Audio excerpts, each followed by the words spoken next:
All right, let me talk about how much you need to save for retirement and why it's important for you to continually contribute to your retirement savings, whether that's a 401k, an IRA, a Roth IRA, a taxable brokerage account. You need to be saving for retirement, especially if you have years left to work. Now, if you're 55 and you're thinking about retiring in the next few months, maybe saving for retirement's different for you. But if you're in your 40s, 50s, 30s, and you're thinking about retiring early or retiring at any time, you need to continue to contribute and save for retirement, no matter what the stock market and the economy is doing. So let me show you why. So we've got three different scenarios here.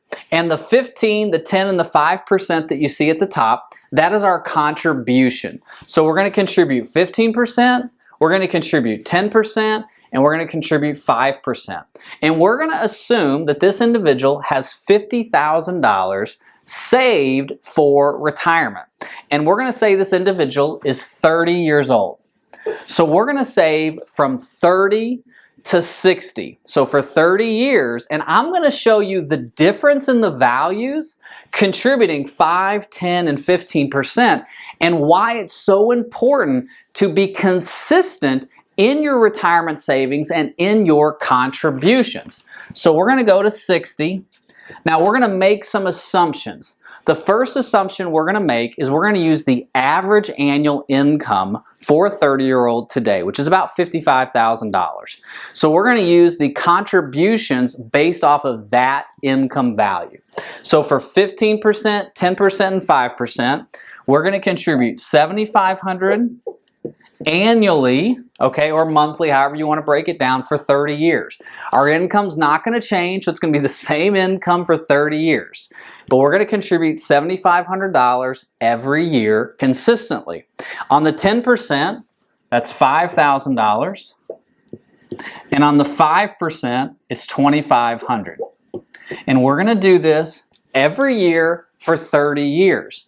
Now, our rate of return, the money in the market, is going to earn 6%. So we're going to assume a 6% rate of return over the long term.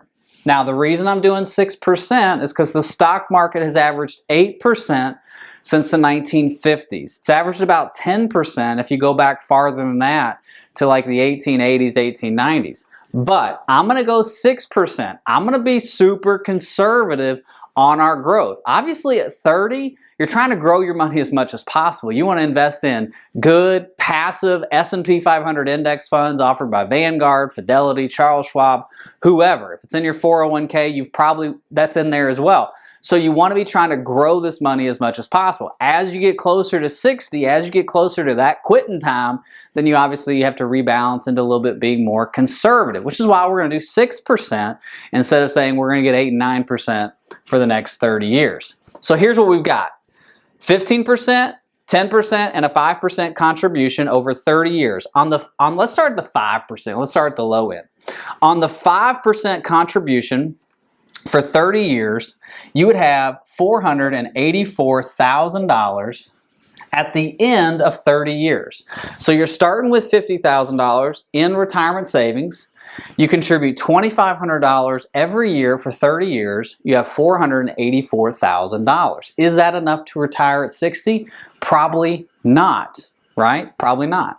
Now, on the 10% level, you have $682,000. So $5,000 every year for 30 years, $682,000. And at 15% for 30 years, you have $880,000. So it's almost a $200,000 difference in all three of these. Now, I didn't take into account any kind of company contributions or company matches to this or spouses. So if you have a spouse and you're doing the exact same thing, you can double this money. But what I want to show you really with the math of all this is how important it is to just continually do this. 15% is the rule of thumb. It's how much you want to save on your gross income. So if you make $100,000 a year, you want to save $15,000 every year. That's above and beyond before you pay taxes before you do anything, you want to save 15% of your gross income. That's what's going to help you get to retirement, get through retirement, and protect your ability to stay in retirement. Okay? So I hope this has helped. I hope this has instilled in you a confidence to continue contributing, continue saving for retirement. Have a great rest of your day. God bless. Bye-bye.